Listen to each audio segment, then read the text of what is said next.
Sir how to do the analysis, एक बार जल्दी से बता देता हूं। कई बच्चे ये सोचते हैं कि सर टेस्ट की एनालिसिस हम लोग कैसे करते हैं। टेस्ट की एनालिसिस हमारे पास होती है, सारे बच्चे एक बार ध्यान से सुन लीजिए, ठीक है, क्योंकि ये बार बार आपको नहीं बताऊंगा, ये एक बार की हमारे पास बात होती है। देखो टेस्ट में जो आप लोग यहां पर दे रहे हैं फिजिक्स, केमिस्ट्री एंड मैथ्स, ठीक है।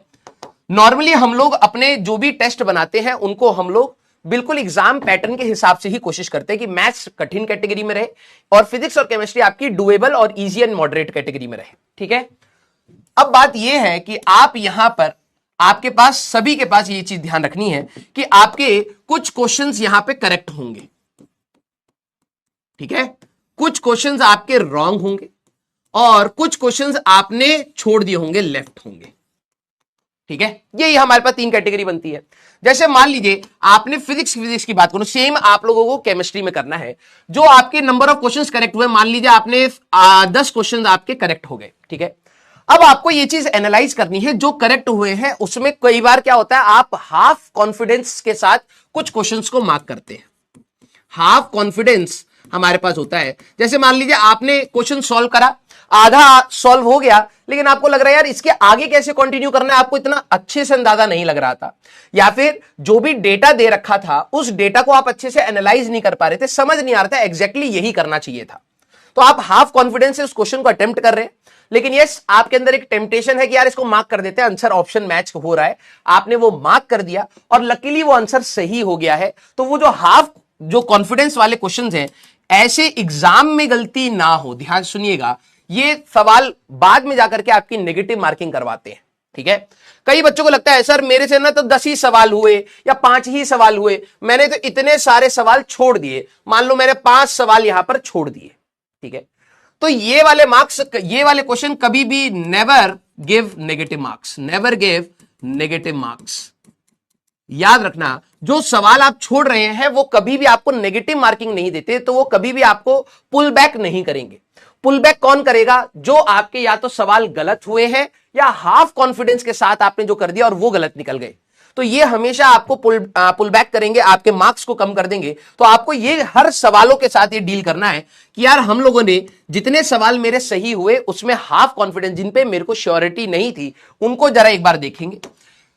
फिर इनके यहां पर आपको सॉल्यूशंस मिलते हैं, तो आप सॉल्यूशंस के साथ अपने कंसेप्ट को मैच करेंगे कि यार मैंने भी यही सोचा था। हाँ, अगर मान लीजिए आपको हमारे पास थ्योरी में आपको डाउट आ रहा है, तो आप अपनी थ्योरी, उसी टॉपिक की थ्योरी ऑफ टॉपिक आप अपना रिवाइज करेंगे, ठीक है। और सो दैट कि अगली बार अगर आपको उसी टॉपिक से सवाल मिलता है तो आपका कॉन्फिडेंस कम ना हो, आप प्रॉपर कंसेप्ट के साथ उसको अप्लाई कर पाए। अब बात आती है सर जो हमारे पास रॉन्ग हो गए हैं सवाल, उसमें आपको अपनी सबसे पहले थ्योरी को देखना है, ठीक है। सबसे पहले जैसे मान लीजिए कि for example electric field line का आपका एक सवाल गलत हो गया। अब आपको यह देखना पड़ेगा कि यार मैंने जो पढ़ा है और जो इस सवाल में आया है उसमें ऐसा क्या डिफरेंस था कि मैंने गलती कर दी, ठीक है। तो सबसे पहले आप अपनी थ्योरी को देखेंगे, फिर आप अपनी क्वेश्चन की रीडिंग करेंगे कि आपने कहीं सवाल को गलत इंटरप्रेट तो नहीं कर लिया, क्योंकि नॉर्मली नेगेटिव मार्किंग 3-4 फ्रंट्स पर एक बच्चे की होती है। अगर आपने सबसे पहले क्वेश्चन को ही गलत रीड कर लिया, आपको लगा यार ये पूछा गया है, लेकिन एक्चुअली में वो चीज नहीं पूछी गई थी, और नॉर्मली बच्चों के साथ यही होती है, सबसे पहले गलती होती है क्वेश्चन को आपने गलत रीड करा। तो आप सबसे पहले अपने इसके सोल्यूशन नहीं देखने, जो गलत हुए उसके सोल्यूशन कतई नहीं देखने हैं। यहां पर क्यों सोल्यूशन की बात हुई, क्योंकि आप वैलिडेट करेंगे कि हाँ यार जो मैंने लगाया था उससे तो आंसर सही आया है, जो मैंने कंसेप्ट लगाया उससे तो आंसर सही आ गया है, लेकिन क्या सोल्यूशन भी उसी अप्रोच का था। हाँ, अगर उसी अप्रोच का था, कंसेप्ट मैच हो गया, तो दैट मींस हम लोग थोड़ी सी अपने एक बार इसको और सॉलिडिफाई कर लेते, एक बार और रिवाइज कर लेते कि अगली बार इसी अप्रोच को लगा लूंगा। लेकिन जो चीज गलत हुई है, सबसे पहले आप उसकी थ्योरी को पढ़ेंगे कि क्या बवाल था, मैंने जो चीज पढ़ी और जो इस सवाल में लगी वो उनमें अंतर कैसे आ गया। ऐसा कैसे हुआ कि मैंने तो यार पूरी इलेक्ट्रिक फील्ड लाइन की प्रॉपर्टीज पढ़ ली थी और इस सवाल में जब मैंने उसको लगाया तो गलत हो गया। पहले आप अपनी थ्योरी रिवाइज करेंगे, फिर उसके बाद आप दोबारा से उस सवाल को रीड करेंगे कि भाई इस सवाल में क्या वही चीज पूछी गई थी जो मैंने सोचा है। अगर आपको लगा कि यार क्वेश्चन की रीडिंग की गलती है, तो आप ध्यान रखेंगे अगली बार कि इलेक्ट्रिक फील्ड लाइंस की कभी भी प्रॉपर्टी आएंगी तो भाई सवाल को ढंग से रीड करना है, और यही सारी एनालिसिस आपको मदद करती है। फिर हो सकता है कि आप उसको सॉल्व ही कर, क्वेश्चन से ही रीड कर लिया, आपको पता लग गया कि इलेक्ट्रिक फील्ड लाइन पैटर्न मेरे को बनाना था, लेकिन प्रॉब्लम यह है कि आपने सॉल्व गलत किया, ठीक है, सॉल्व गलत किया। तो अब आप यहां पर देखेंगे कि भाई हम लोगों ने जो सॉल्यूशन क्रिएट करा या फिर जो सॉल्व करा उसमें कहां गलती हुई, तो आप यहां पे सॉल्यूशन को रेफर कर सकते हैं सो दैट आपको पता रहे। अब हो सकता है कि आपकी कैलकुलेशन एरर हुई हो सकता है कि आपने हर चीज कंसेप्ट भी सही लगा दिया, क्वेश्चन भी सही रीड कर लिया, लेकिन सर फिर भी आंसर गलत हो गया। दैट मींस आप कहीं ना कहीं कैलकुलेटिव फॉर्म में गलत हुए।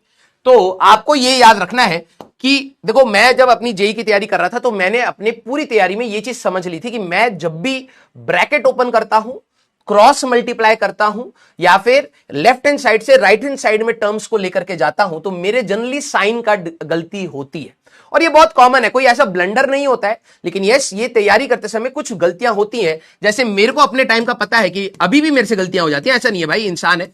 ब्रैकेट ओपन करते समय मेरे को रेशियो वाले सवालों में मेरे को बहुत ध्यान रखना पड़ता था। अगर उन्होंने A1/A2 पूछा है, मैंने A2/A1 बता दिया तो उल्टा रेशियो आ गया हमारे पास। फिर क्रॉस मल्टीप्लाई में मेरे को बहुत दिक्कत होती थी कि कई बार क्रॉस मल्टीप्लाई स्टेप उड़ा दिए कि हाँ यार चलो ठीक है, मेंटल कैलकुलेशन कर लूंगा, क्रॉस मल्टीप्लाई करके ब्रैकेट ओपन कर लेंगे, यही आएगा, उसी में कहीं गलती हो गई। फिर हमारे पास यहां पर अगर आप देखें तो ब्रैकेट ओपन हो गया, रेशियो हो गया, क्रॉस मल्टीप्लाई हो गया, square root and squaring, square root कई बार गलती ले जाता है और स्क्वायरिंग में भी कई बार गलती हो जाती है। तो ये मेरी पर्सनल कुछ गलतियां थी जो मैंने टेस्ट दे देकर समझ लिया कि यार यहां पर मैं गलतियां करता हूं, जनरली मेरी कैलकुलेशन में यहीं पर कुछ गलतियां हो जाती हैं। तो जब भी मैं अपने अगले टेस्ट के लिए जाता था तो मैं हमेशा ध्यान रखता था यार ये कहीं पर भी आएंगे, क्रॉस मल्टीप्लाई आएगा तो मैं एक स्टेप बढ़ा लूंगा, अगर मेरे को स्क्वायर रूट लेना है तो 1 सेकंड का पॉज लेकर के मैं दोबारा से चेक करूंगा कि कहीं मेरा आंसर गलत तो मैंने कहीं कैलकुलेट नहीं कर दिया है।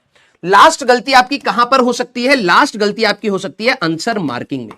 और मुझे जहां तक पता है कई बच्चे हमारे मिसक्लिक करते हैं, तो प्लीज आप ध्यान रखिएगा, जब क्लास में आपसे आंसर गलत मार्क हो जाते हैं, आप ए निकाल रहे हो बी मार्क कर दिया गलती से, या आपको ए और बी ऑप्शन सिमिलर से लग रहे थे, इनइक्वालिटी का साइन ध्यान नहीं दिया, आपने ए की जगह बी मार्क कर दिया या बी की जगह सी मार्क कर दिया, तो आंसर मार्किंग अगर आपका इश्यू है तो आप याद रखेंगे कि भाई एग्जाम में जाने के समय हमें अपने आप को रिकॉल कराना है कि भाई जो ऑप्शन हम लोगों ने निकाला है उसको 1 सेकंड एक्स्ट्रा टाइम देकर के प्लीज वेरीफाई कर लें कि हाँ क्या मैं वही ऑप्शन मार्क कर रहा हूं या नहीं कर रहा हूं।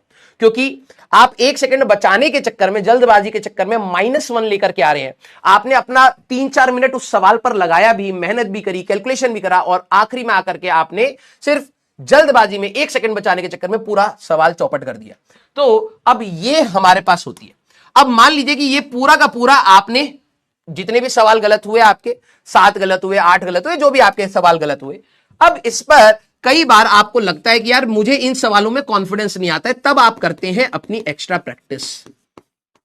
जो सवाल सही हुए हैं, ठीक है, जो हमारे पास सवाल सही हुए हैं, इनके ऊपर इतनी प्रैक्टिस की रिक्वायरमेंट नहीं है।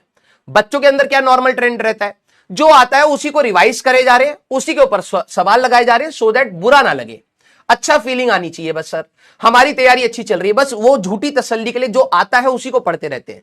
नहीं, you have to get into a uncomfortable situation, जहां पर आप एक बार डिटेक्ट करें कि यार जो सवाल मेरे से नहीं बने या गलत हो गए, थोड़ा बहुत तो आता था मेरे को, है ना, आते हुए सवाल को मैं अगर गलत कर रहा हूं, that means it's a blunder for me, क्योंकि आप समय भी दे रहे हैं और नेगेटिव खा रहे हैं। तब आप इन टॉपिक वाइज आप अपने क्या करेंगे, टॉपिक वाइज पीवाईक्यूज ले लीजिए, ठीक है, टॉपिक वाइज पीवाईक्यूज ले लीजिए, या फिर टॉपिक वाइज मॉड्यूल से क्वेश्चंस को, टॉपिक वाइज मॉड्यूल क्वेश्चंस आप दोबारा ट्राई करें, या फिर टॉपिक वाइज जब हम लोग क्लास में भी टॉपिक बाय टॉपिक पढ़ाते हैं तो क्लास के जो आपके क्वेश्चंस हैं उनको सेल्फ सॉल्व करेंगे। अब बच्चे क्या होता है, आंसर रट गए सर, अरे आंसर रट गया मैं मानता हूं, तेरे को पता है इसका आंसर भी है, लेकिन अप्रोच क्या था वो एक बार रिकॉल करना हमें बहुत जरूरी है, तब जाकर के आपकी तैयारी होती है। क्या आपको समझ आया कि how do we do a test analysis? हाँ या ना सारे बच्चे? यस। तो कई बच्चे क्या होते हैं, सिर्फ टेस्ट दे दिया, मार्क्स कम आ गए, रोने पीटने लगे। अरे भैया उसके आगे का भी प्रोसेस है, समझिए आप कहां गलती कर रहे हैं, और जब आप समझोगे तभी आपको स्कोप ऑफ इंप्रूवमेंट पता लगेगा। अब जो बच्चे टेस्ट ही नहीं दे रहे उनको ये कभी नहीं पता चलेगा कि यार कौन से सही सवाल थे, किसमें हाफ कॉन्फिडेंस था, किसमें मेरा कंसेप्ट सही था लेकिन आंसर गलत मार्क करा या कंसेप्ट ही गलत लगाया, और कौन से टॉपिक तो मेरे को बिल्कुल ही भनक नहीं लगी कि यार ये टॉपिक का ही ये सवाल था। आपको टेस्ट देना बहुत जरूरी है बेटा। अभी आपके भले 100 से नीचे आ जाए, जेईई मेंस में अगर 100 से नीचे आ गए, बिलीव मी आपको 1 साल और देना पड़ेगा इसी चीज को दोबारा पढ़ने के लिए। तो why not do it in a perfect way. अभी से ही आप कोशिश करें और अपनी सारी चीजों को एनालाइज करते हुए चलें। क्लियर है क्या? यस है ना? Very good. तो टेस्ट को प्लीज आप सभी लोग अपना एनालाइज जरूर करें, ठीक है? और ये बिल्कुल सही रास्ता है, आपको दर्द देगा, ठीक है? कई बार आपको लगेगा सर मेरे तो आधा 1 घंटा लग गया इसमें करने में। बहुत ज्यादा जरूरी है ये, बहुत ज्यादा, बिकॉज कंप्लीट तैयारी आपकी तभी होती है जब आप टेस्ट को एनालाइज करके फिर प्रैक्टिस जोन में जाते हैं।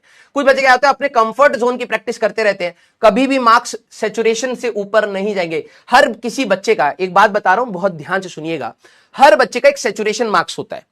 किसी के 80 मार्क्स के बाद मार्क्स नहीं बढ़ रहे सर, किसी के 120 पर जाकर के अटक गए हैं। अभी तो क्या है, चैप्टर कम थे तो मार्क्स ज्यादा है। अब जैसे जैसे सिलेबस बढ़ेगा, 3-3, 4-4, 5-5 चैप्टर फिजिक्स केमिस्ट्री मैथ्स में जुड़ के आएंगे आपके टेस्ट में, तब आपको लगेगा यार मैं सर 100, 110, 120 के पास अटक गया। कोई बच्चे 170 के पास अटक जाते हैं, कोई 200 के पास अटक जाते हैं। सबको चाह है कि भैया मेरे और मार्क्स बढ़े, लेकिन सर एक सैचुरेशन आ गया है, उस मार्क्स से मैं ऊपर बढ़ नहीं पा रहा हूं। एक्चुअली में उसका रीजन यही होता है क्योंकि आप वही ट्राई कर रहे हैं, आप वही कर रहे हैं जो आपके कंफर्ट जोन में था।